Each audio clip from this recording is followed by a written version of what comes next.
Shadaqallahul azim.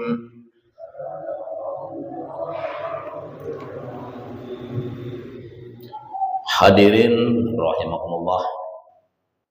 Selanjutnya kita sama-sama menyimak, mempelajari, dan selanjutnya insya Allah kita sama-sama mengamalkan dalam kehidupan sehari-hari, itu hadis-hadis Rasulullah Sallallahu Alaihi Wasallam, yaitu hadis yang diriwayatkan oleh Imam Ibnu Majah dan Imam Al-Baihaqi, bersumber dari sahabat yang bernama Abi Darda radhiyallahu anhu. Qala awsani khalili Rasulullah sallallahu alaihi wasallam alla tusyrika billahi syai'a wa in qutita aw khurikta wala tatruk salatan maktubatan muta'ammidan faman tarokaha muta'ammidan faqad bari'at minhul zimmatu wala tashrabil khamra fa innahu miftahu kulli syarrin. Yang artinya Abi Darda radhiyallahu anhu berkata, kata Abi Darda, ausoni khalili Rasulullah sallallahu alaihi wasallam, kekasihku Rasulullah sallallahu alaihi wasallam telah berwasiat kepadaku, telah berpesan kepadaku, alla tusyrika billahi syai'a wa in qutita aw khurikta, supaya aku tidak menyekutukan Allah dengan sesuatu pun, tidak musyrik kepada Allah dengan sesuatu pun. Wa in qutita, walaupun kamu Abi Darda dipenggal leher, sekalipun dipenggal leher, jangan sampai kamu wahai Abi Darda, sabda Rasul kepada Abi Darda, menyekutukan Allah.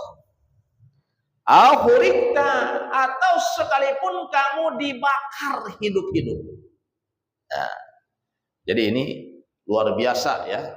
Jadi pesan Rasul bil khusus kepada Abi Darda, umumnya kepada seluruh umatnya. Ya, orang-orang yang beriman, orang-orang Islam, baik laki-laki maupun perempuan. Pesannya apa? Yang pertama adalah supaya tidak menyekutukan Allah, supaya tidak musyrik kepada Allah dengan sesuatu pun, sekalipun dipenggal leher atau dibakar. Masya Allah. Luar biasa ini. Berarti saking pentingnya mempertahankan iman, saking pentingnya mempertahankan tauhid, mengesahkan Allah Subhanahu wa taala. Nah, jadi sekalipun dipenggal, disembelih, dibakar hidup-hidup, maka janganlah sampai iman ditukar dengan apapun atau bahkan dijual berapapun harganya. Nah, itu jangan sampai. Ya, jadi iman atau agama itu adalah harga mati. Tidak bisa dirubah-rubah. Walaupun ada yang ngancam mau disembelih, ada yang ngancam mau dibakar hidup-hidup, maka tetap yang namanya iman dan Islam wajib dipertahankan. Kenapa wajib dipertahankan? Ya, karena yang namanya iman, yang namanya agama itu jauh lebih berharga daripada dunia dan seisinya. Dunia dan seisinya kecil. Bahkan menurut Allah Subhanahu wa taala yang namanya dunia itu tidak ada harganya. Yang namanya dunia sangat hina dina.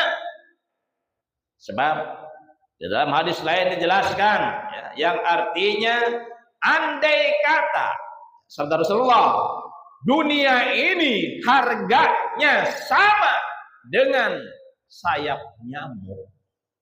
Andai kata dunia ini nilainya sama dengan sayap nyamuk, maka orang-orang yang tidak beriman, orang-orang kafir tidak akan diberikan minum walaupun dengan setetes air. Tidak akan diberikan oleh Allah Subhanahu wa taala walaupun dengan setetes air. Nah, jadi ini kesimpulannya, karena yang menurut Allah Subhanahu wa taala dunia ini tidak ada harganya, dunia ini tidak ada nilainya, dunia ini sangat hina dina, maka orang-orang kafir pun masya Allah bisa mencicipi, bisa merasakan kenikmatan dunia.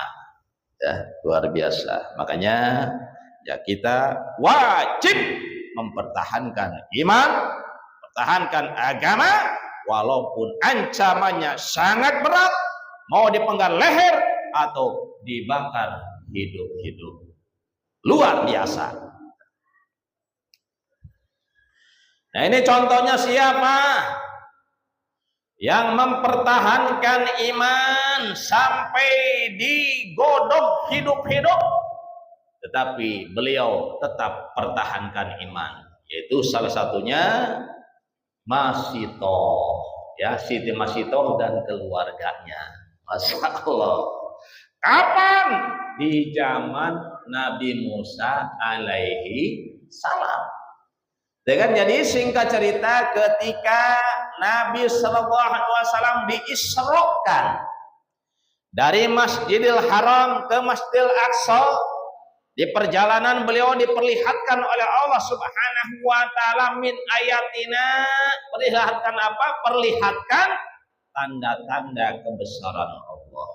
Salah satunya Rasulullah SAW mencium bau yang sangat harum, lebih harum daripada parfum, lebih harum daripada minyak misik ya di suatu tempat. Nah, saking harumnya luar biasa. Lalu Nabi Shallallahu Alaihi Wasallam bertanya kepada Jibril alaihissalam, ya Jibril, wahai Jibril, ini harum apa? Wangi apa ini Jibril? Nah, lalu malaikat Jibril alaihissalam menjawab, ini adalah harum kuburannya Siti Masitoh dan keluarganya. Emangnya kenapa itu Siti Masitoh dan keluarganya Jibril? Sehingga kuburannya sekarang masih wangi luar biasa. Yang padahal Masitoh, nah itu hidupnya 2000 tahun yang lalu. Solo ya, 2000 tahun yang lalu, tapi kuburannya masih wangi. Jasadnya masih harum. Nah, lalu kata malaikat Jibril, Masito itu adalah seorang pembantu Fir'aun, Raja Fir'aun yang mengaku Tuhan. Tuh. Dan kebetulan ketika menyisir rambut putri Fir'aun, atau setiap menyisir rambut putri Fir'aun atau mengerjakan apapun, maka itu dia suka mengucapkan Bismillah.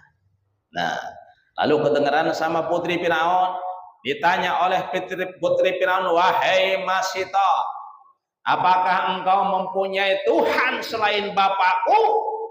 Jawab Siti Masito, Tuhanku, Tuhanmu, dan Tuhan Bapakmu adalah Allah Subhanahu wa Ta'ala.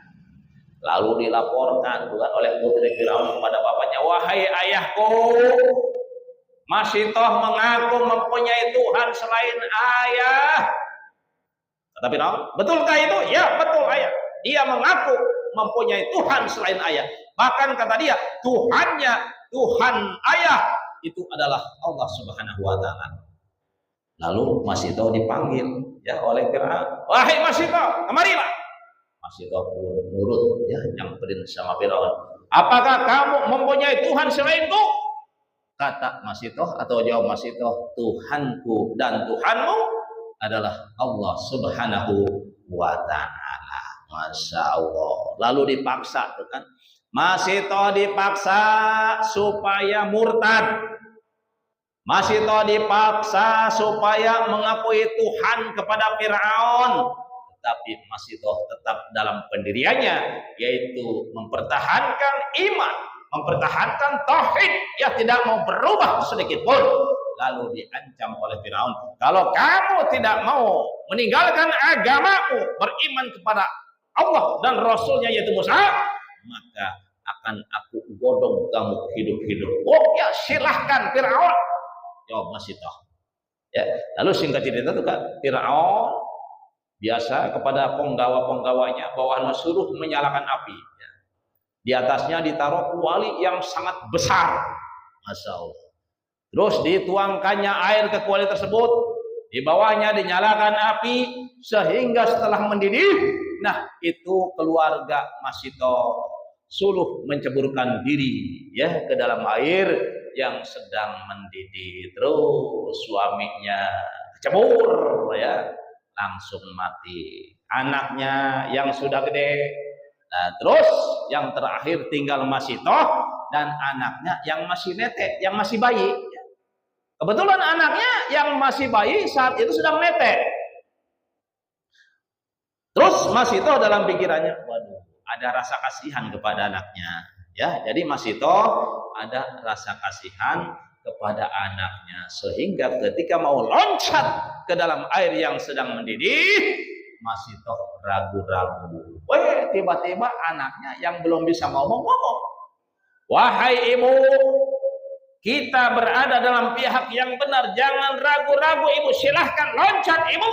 Nah, langsung Masito pun loncat, dan ketika loncat sebelum nyampe ke air yang mendidih, itu semuanya sudah dicabut ruhnya oleh Allah Subhanahu wa taala.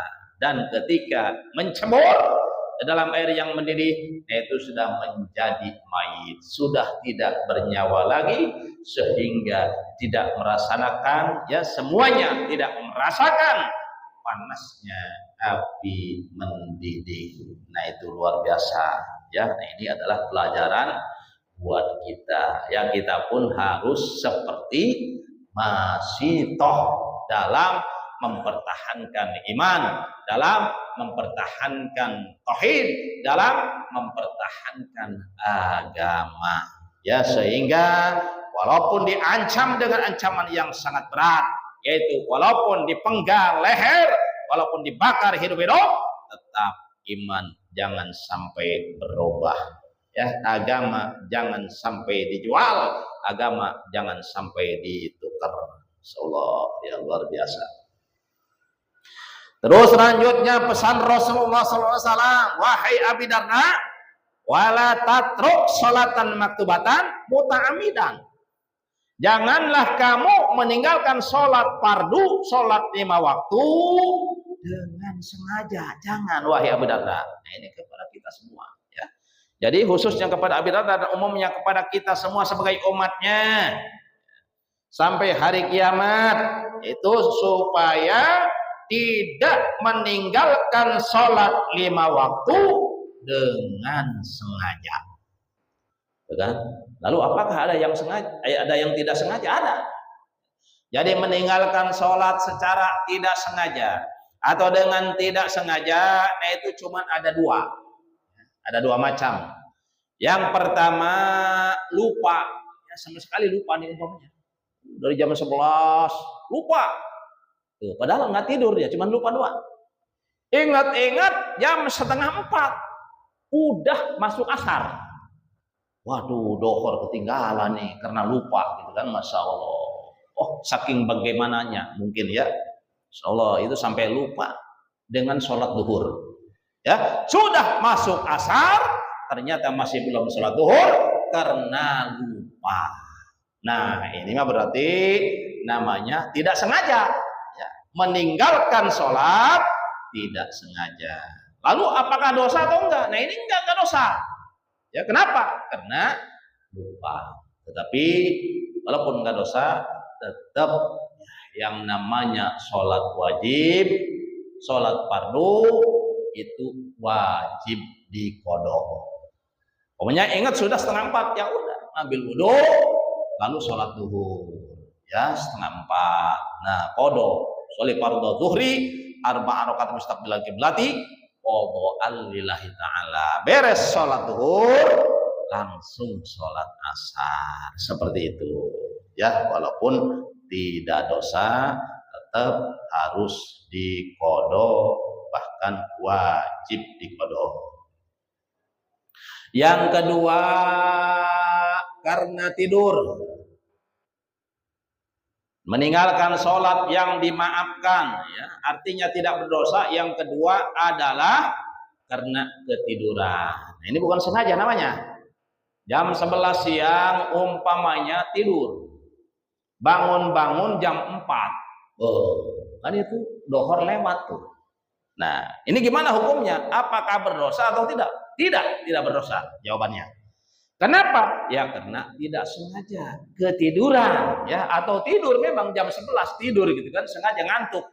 Oh, jam 11 ngantuk kamar ya udah tidur. Ternyata bangun-bangun jam 4 dohor lewat.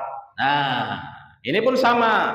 Ya, ketika dia bangun jam 4 ya, dari jam 11 siang sampai jam 4 dohor kelewat. Nah, udah waduh sholat dohor kelewat nih. Nah, udah ngambil wudu langsung sholat duhur, sholli fardhu zuhri 4 rakaat mustaqbilal qiblati qodho'an lillahi ta'ala. Tuh, terus beres sholat duhur langsung sholat asar ya, karena sudah masuk waktu asar. Nah, itulah dua macam ya meninggalkan sholat yang tidak sengaja ya, artinya berarti tidak dosa. Udah selain dua macam tadi itu tidak ada yang namanya meninggalkan sholat secara tidak sengaja, itu tidak ada, kecuali hanya dua doang.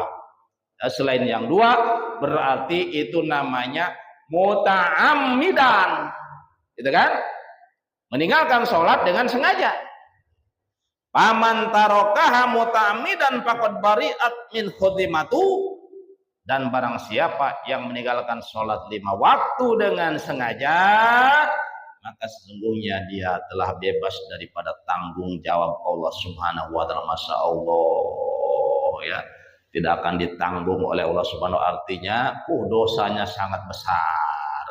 Nah, itu luar biasa ya. Bahkan dalam hadis-hadis lain, barang siapa yang meninggalkan sholat dengan sengaja faqad kafara biharon, maka sesungguhnya dia telah kafir dengan jelas, kafir kufur ya, kalau mengingkari wajibnya sholat gitu. Jadi menurut mazhab Syafi'i, nah kalau orang muslim meninggalkan sholat dengan sengaja lalu dalam hatinya inkar terhadap kewajiban sholat 5 waktu, dia merasa bahwa sholat 5 waktu itu tidak wajib baginya, maka ini berarti otomatis kufur, otomatis menjadi murtad, keluar dari Islam. Naudzubillah ya. Oleh karenanya dia bagi orang-orang semuanya orang Islam yang umpamanya malas sholat gitu kan, yang enggak sholat nih, orang Islam yang masih enggak sholat, jangan sampai mengingkari hukum wajibnya sholat. Tetap ya, ketika meninggalkan sholat harus merasa dalam hati bahwa dosa besar itu ya. Kenapa dosa besar? Karena sholat 5 waktu, nah itu hukumnya wajib. Nah kalau seperti itu insya Allah ya, tidak akan murtad, tidak akan keluar dari Islam. Ya kenapa? Walaupun umpamanya meninggalkan sholat, sengaja atau tidak sengaja, tetapi hatinya merasa bahwa sholat 5 waktu itu hukumnya wajib, gitu kan? Masya Allah. Kalau mengingkari artinya dalam hatinya merasa sholat 5 waktu tidak wajib, sama, yang bukan sholat saja, di puasa Ramadan, ya, nggak puasa di bulan Ramadan, dalam hatinya dia merasa mengetekadkan bahwa puasa tidak wajib baginya.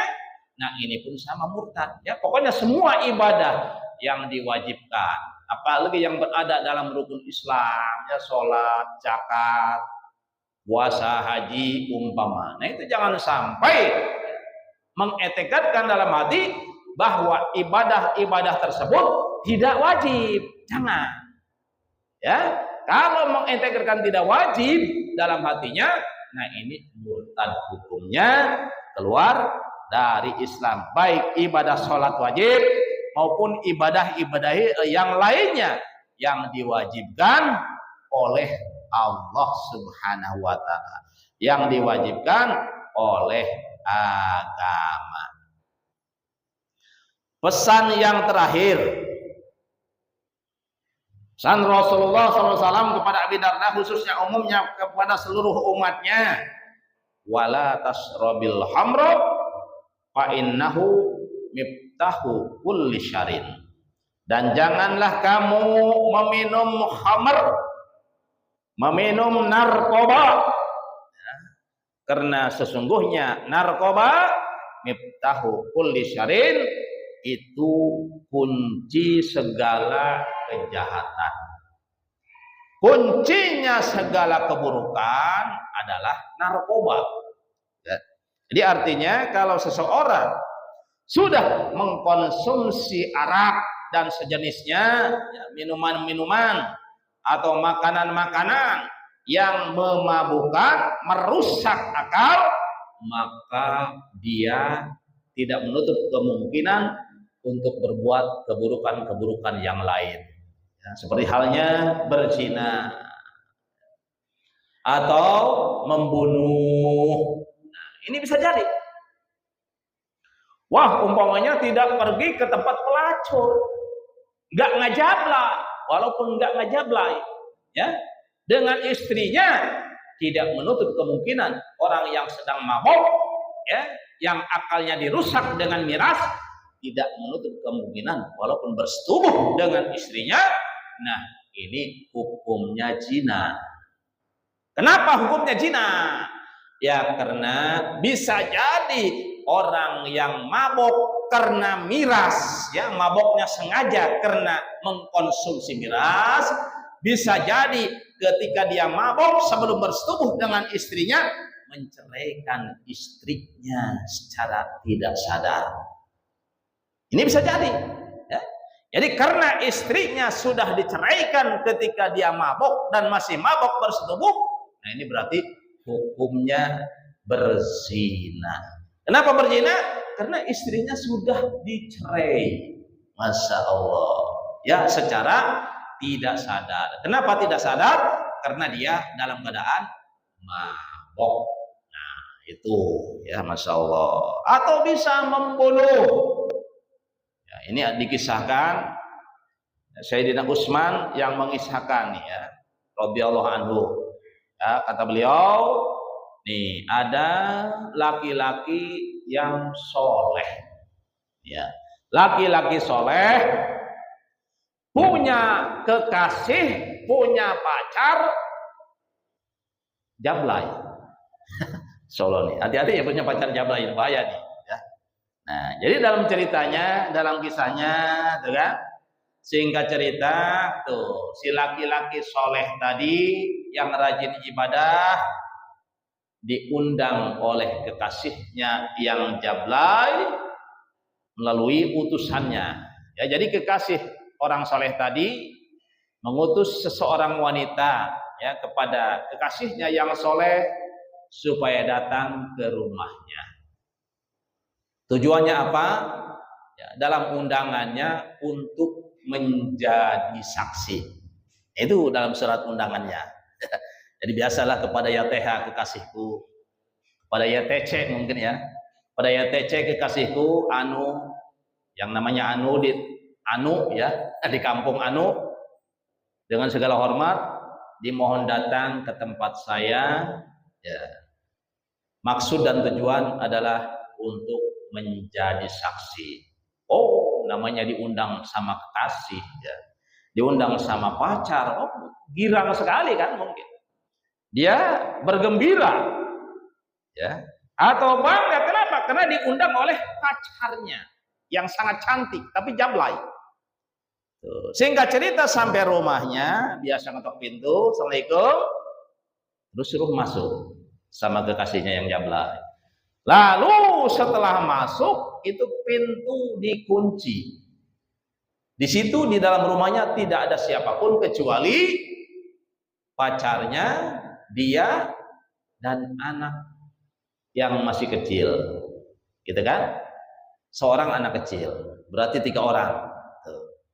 Lalu pintunya dikunci oleh kekasihnya, dan kekasihnya yang jablay tadi ngomong sama laki-laki soleh itu sebagai pacarnya, wahai abang, sebenarnya aku mengundang abang kemari bukan untuk menjadi saksi, tapi ya aku menyuruh abang supaya memilih salah satu pilihan daripada yang 3 ini. Yang pertama, berzinah denganku. Yang kedua, membunuh anak ini. Yang ketiga, minum khamr.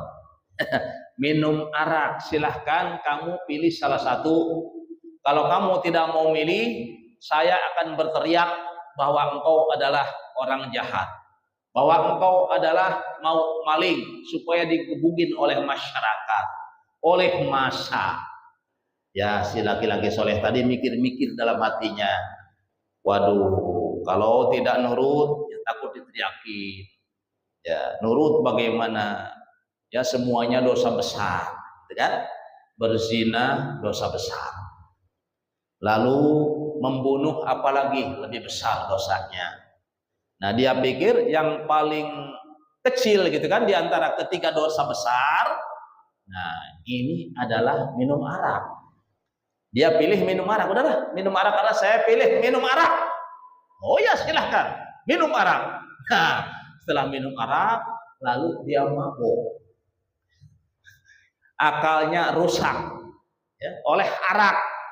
Nah, karena akalnya rusak, mabuk, nah lalu syahwatnya naik, birahinya naik.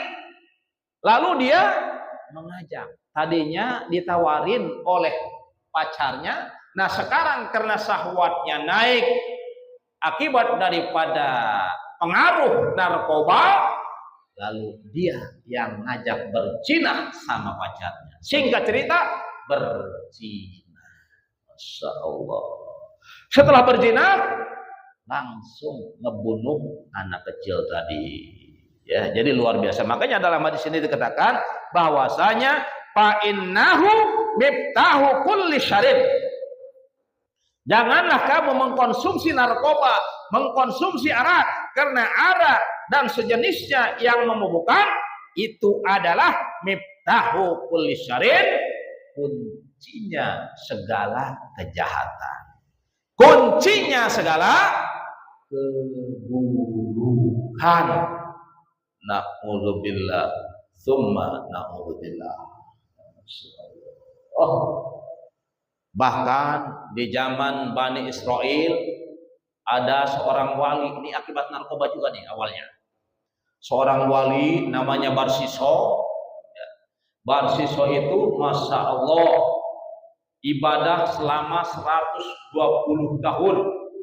Ibadah kepada Allah tanpa disertai maksiat sekejap mata pun. Masya Allah, luar biasa kan ibadahnya.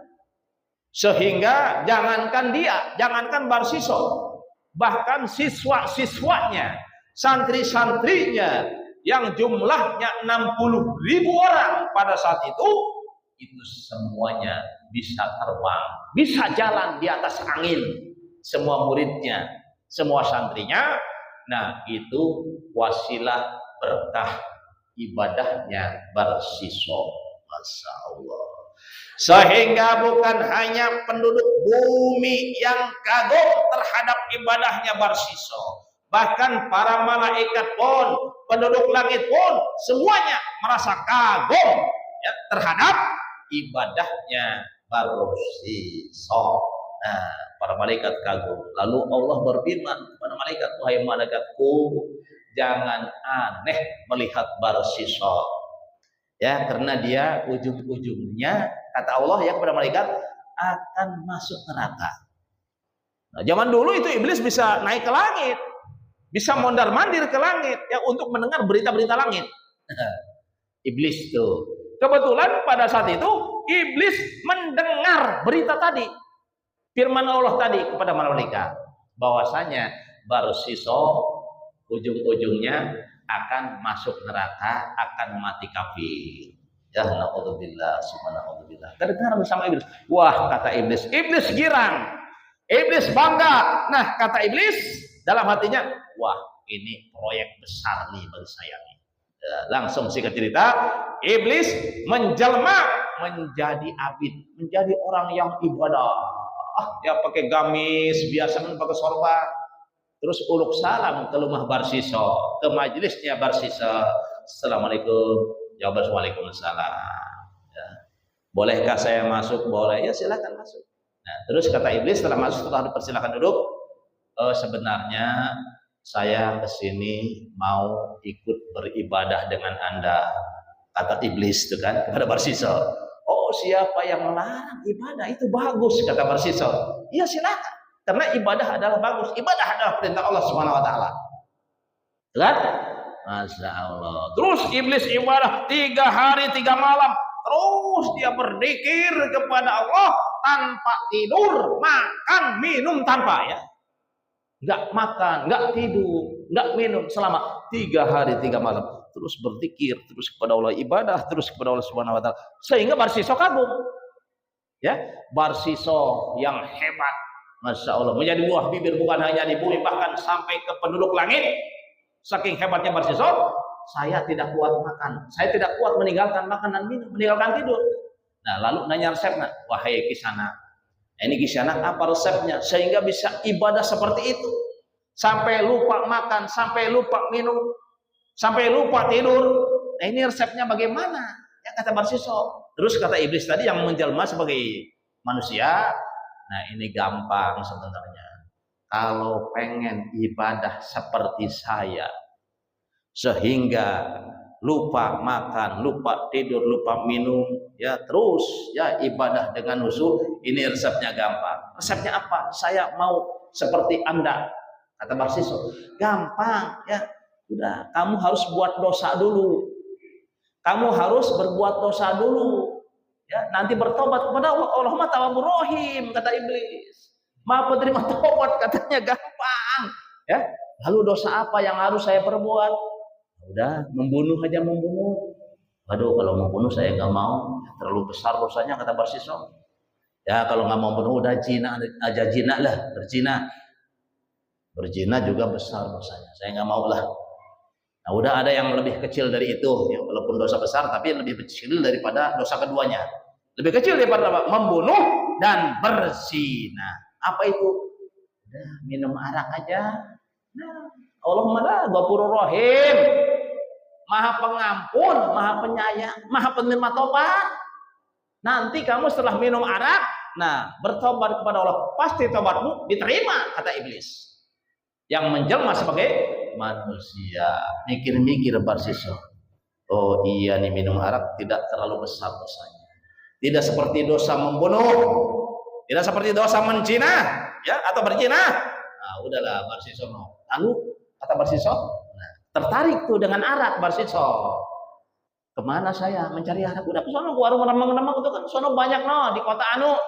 Singkat cerita, Barsiso pergi ke kota untuk mencari warung remang-remang. Ternyata di sana mendapatkan ya warung yang kebetulan yang punya warungnya adalah seorang wanita yang cantik tapi sudah bersuami. Singkat cerita, ya Barsiso beli arak, langsung diminum.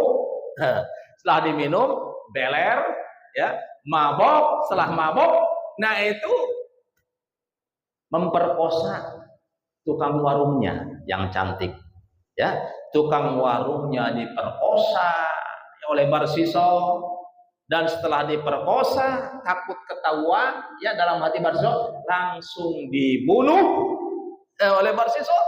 Nah, pada saat itulah iblis yang tadi menjelma jadi abid sebagai ahli ibadah, dia menjelma sebagai polisi.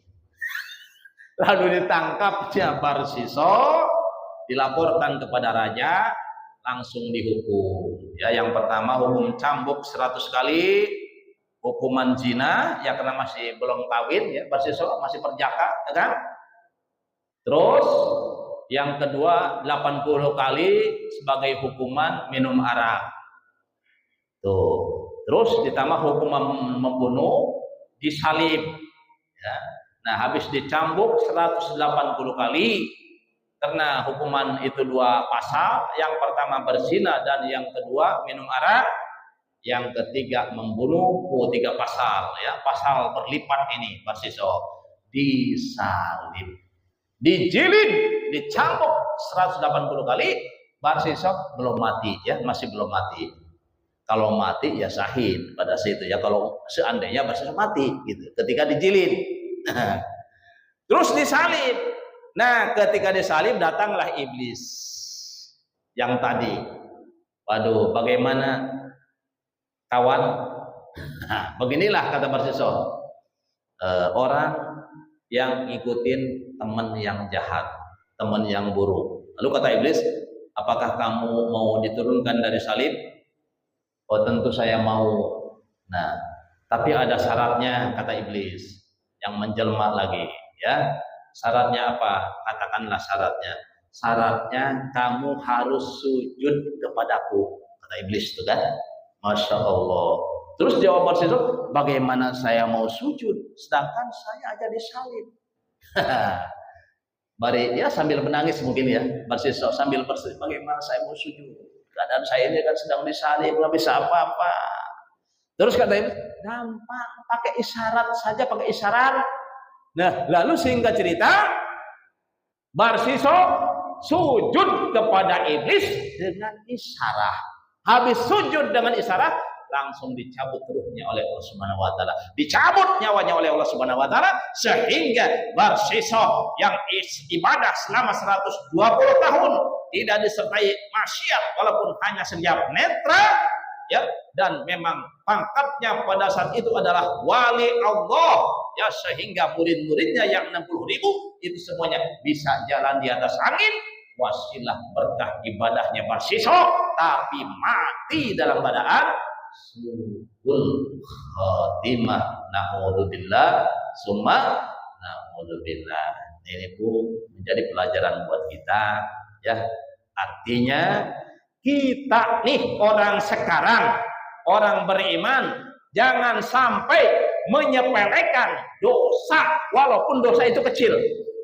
Jangan sampai menyepelekan. Wah, ini dosa kecil, jangan. Apalagi dosa besar. Dan jangan tertipu oleh ayat Ghafurur Rahim, Maha Pengampun, Maha Penyayang. Maha Pengampun juga kepada siapa? Kepada orang-orang beriman yang bertobat, ya, bukan kepada pendosa. Kalau kepada pendosanya bukan Ghafur, bukan Maha Pengampun, tapi Maha Murka. Allah murka kepada orang-orang yang berlaku dosa walaupun orang beriman. Ini hati-hati, ya, jangan sampai ketipu dengan ayat Ghafurur Rahim. Hadirin muslimin rahimakumullah.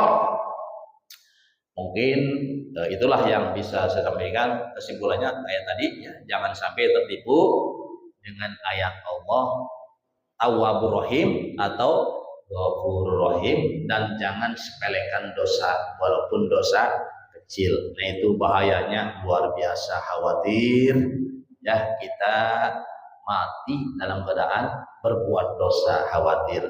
Karena yang namanya mati kan misterius problem, gak ada yang tahu. Walaupun kita sedang sehat, wah sedang sehat, masih jangan berpikiran seperti itu. Walaupun kita sedang sehat, yang namanya mati, tidak sedikit orang yang sehat mati, ya. Tidak sedikit orang yang sakit parah tapi umurnya masih panjang. Kita harus berpikir ke sana. Dan selanjutnya barangkali sambil udah masuk ya, Isya belum? Sambil menunggu waktu Isya, barangkali ada 1-2 pertanyaan, silahkan ditanyakan.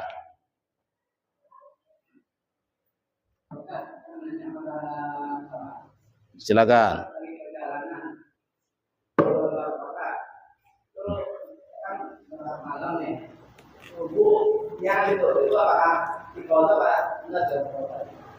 Tidur jam berapa? Oh, di perjalanan sampai ke tujuan udah siang. Nah, itu berarti dikodok. Iya, dikodok. Karena umpamanya di perjalanan di mobil umum kan.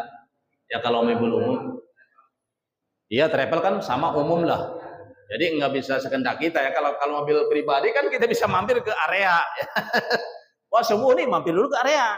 Kalau mobil umum kayak gitu kan kita nggak bisa mampir dulu, kecuali memang supirnya juga mampir semuanya, itu baru bisa. Nah, nyampe tujuan umpamanya udah jam 7 atau jam 8. Ya udah, sholat subuhnya berarti harus dikodok seperti itu. Ya. Ya, sama-sama.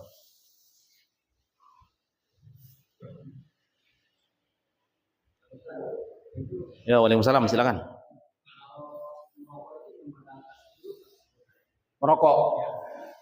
Merokok, makan, minum, ya, itu tidak membatalkan wudu. Yang penting afdolnya kita kan kalau habis merokok ini masih punya wudu, kalau mau sholat, nah itu untuk membersihkan kotoran-kotoran rokok atau kotoran-kotoran makanan kalau habis makan ya, itu sebaiknya sikat gigi, atau kalau habis merokok mah cukup kumur-kumur. Ya, kumur-kumur cukup. Kalau habis makan kan khawatir nanti ada sisa nasi ketelan itu kan, ketika sholat khawatir ketelan. Kalau batal wudhu enggak ya, kalau batal wudhu enggak. Nah, adapun yang lebih afdol kalau habis makan usahakan ya sikat gigi atau minimal kumur-kumur supaya kotoran-kotoran dalam mulut, sisa-sisa makanan itu bersih seperti itu.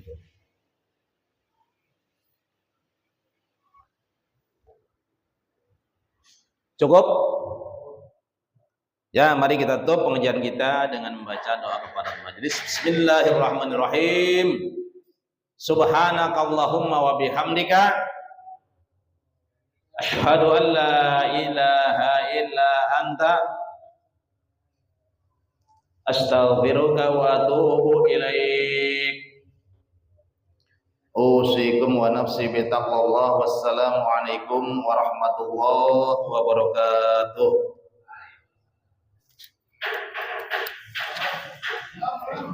Hey.